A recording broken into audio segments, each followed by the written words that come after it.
Hey guys, welcome back to the Bucket Think Tank. How's your fandom treating you? So here we're going to talk about Dark Knight's Death Metal issue 4. And this to me is kind of the weakest issue so far of the main line. So let's just sort of go into it. When we last left off, the team had to say, okay, you know what? Lanterns go here, Speeches go there, everybody else go over there, and the rest of us, the Trinity, you know, the important ones, Batman, Superman, and Wonder Woman, we're going to go to the Crisis Worlds, and we're going to get the Crisis energy from them so we can give it to Wally West, who is our real powerhouse this story, and that'll help us take out Perpetua before the Batman Who Laughs, who's now rebranded himself as the Darkest Knight, gets to it. Okay? So, what happens? Well, our three chuckleheads arrive there, and it turns out, in this Crisis World, the endings have changed that the heroes lost. So, the Anti-Monitor, where Batman is, has already succeeded. Hey, yeah, just about everything's gone. Great. All this extra space. Love it. Darkseid has won. He has a chair made from heroes, living and dead. Love it. And, of course, in the world of Infinite Crisis, Superboy Prime is here to just sort of whine about how everything isn't right. And Superboy Prime is a brilliant villain to come in here. He should have actually played a bigger role in the overall story. So Superboy Prime was freed from the Source Wall when the heroes tried to save the day again, and they colossally screwed up and just broke a hole in the universe. So, now here we are, and for the most part, this story is pretty much a straight line. Sort of, until we get to something else. So remember how we talked about the tie-ins? There was a tie-in of speed metal for the Speedsters trying to get Wally West to the Mobius chair. So that story ended with Wally sitting in the Mobius chair, and the Darkest Knight, aka Batman Who Laughs, laughing, alright, sure. Yeah, this issue sort of says, hey, you didn't have to read speed metal, because Wally and the rest are still running towards the Mobius chair. And sure, okay, that's a bit jarring because, well, not even jarring, but it's a bit distracting because there's a really great conversation between Diana and Superboy Prime about sort of the nature of what's going on here. Batman and Superman are trying to reach the Anti-Monitor and Darkseid, and by default it doesn't really quite work, and it sort of makes sense why. Darkseid and the Anti-Monitor are very goal-focused, you know, this is their life's work. Superboy Prime is, when he's not supposed to represent the fan base, which is his job, really, he really is just a hero that wants to create a perfect world. Granted, the other two want to, but Superboy is doing it from the position of a hero. And he reveals to us that, you know, hey, no one sought him out. He went to the Batman Who Laughs like, I want in on this, I want to create something, I want to create a really great continuity. Superboy Prime, for those of you that don't know, as far as I remembered, was a Superboy from Earth 2, if I'm not mistaken.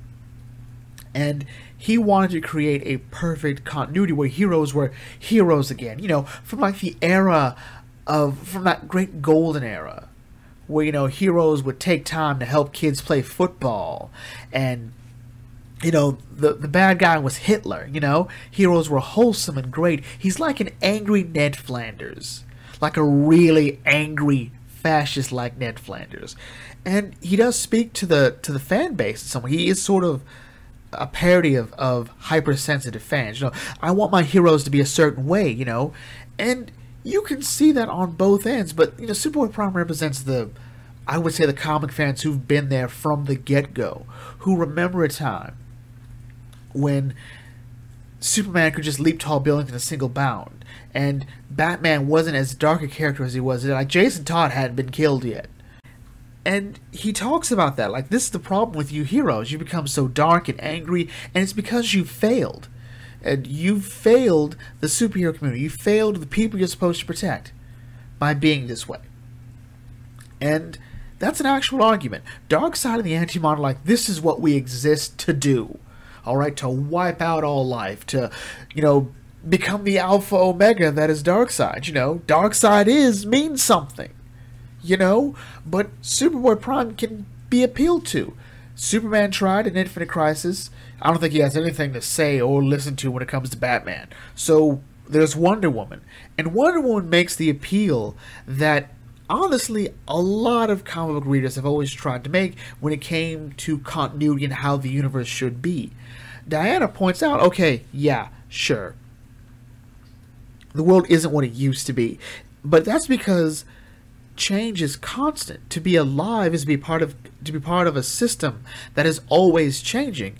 You can't sort of, collect your ideal continuity in a jar and say this is how things should be and how they should always be. Diana says there's a multiverse out there, and all the stories can exist, all the continuities, every idea, every version of those characters can exist, and it's no more valid or invalid than anyone else's. This could also be a reference to Brainiac.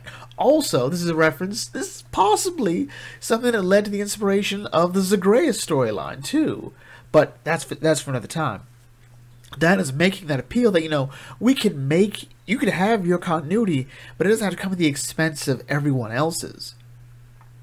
And Superboy Prime just sort of points out that, yeah, he's not quite sure about that. He's not a big fan of that idea, even more so because amongst all those continuities, there could still be one out there that could threaten to destroy his. Diana points out that creating a world at the expense of every other world is not an act of a hero. And Superboy Prime points out, well, it's too risky to be like a shot in the dark, to which Diana responds, no, the real shot in the dark is the Batman who laughs.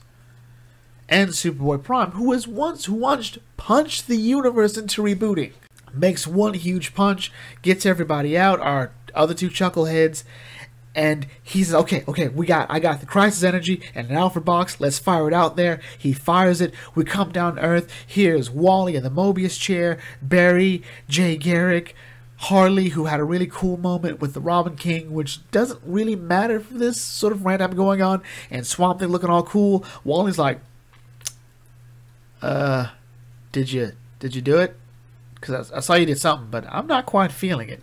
So it turns out the Batman who laughs, who is still calling himself the Darkest Knight, says, okay, so you know how I tried to sit in the Mobius chair and it rejected me? Well, I'm a salty bastard, alright? I don't like losing. So what I did was, I rigged it a bit, did a little tinkering, because, that's me. I made it so that whenever it received energy, it went to me. So now I have the crisis energy. And now I'm going to introduce you to the last 52 as he creates little Earths, and that's how the comic ends. So, why did I feel like this story was a bit weird? Well, primarily because of that weird period where, the Flashes are still around. I read Speed Metal. They're not around anymore. Wally sat in the Mobius chair. Did we need to see that chase for anything else? We could have just said, hey, to see what happened, read Dark Knight's Death Metal, Speed Metal. That's it. Instead, we went the other way around to add these extra pages to tell a story that we already knew the end result. And maybe I wanted more of a conversation between Batman, Superman, and Wonder Woman, and, the Anti-Monitor, Darkseid, and Superboy Prime. Maybe I would have liked to see these three figures realize, this isn't right. Or at least this isn't on our terms, therefore it has to change. I think that would be what Darkseid would do. But no, this isn't bad. I like the commentary that Superboy Prime always brings, which is fanboys aren't always as helpful as they say they are or think they are. But whatever. Overall, still a solid issue, and I look forward to seeing more. We've got more tie-ins coming, so we'll see another video for those too. Anyway, with that in mind, let's bring this video to close here because it's running a bit long. If you're new to the Bucket Think Tank, if you'd like, comment, share, subscribe, leave your thoughts on the comment section. What do you think about this? Are you happy to see Superboy Prime back? If you're reading Shazam, you're probably wondering why he's here and not there. So, catch you all later. This is Bucket Think Tank signing off. Thanks for watching. As always, may your fandom serve you well.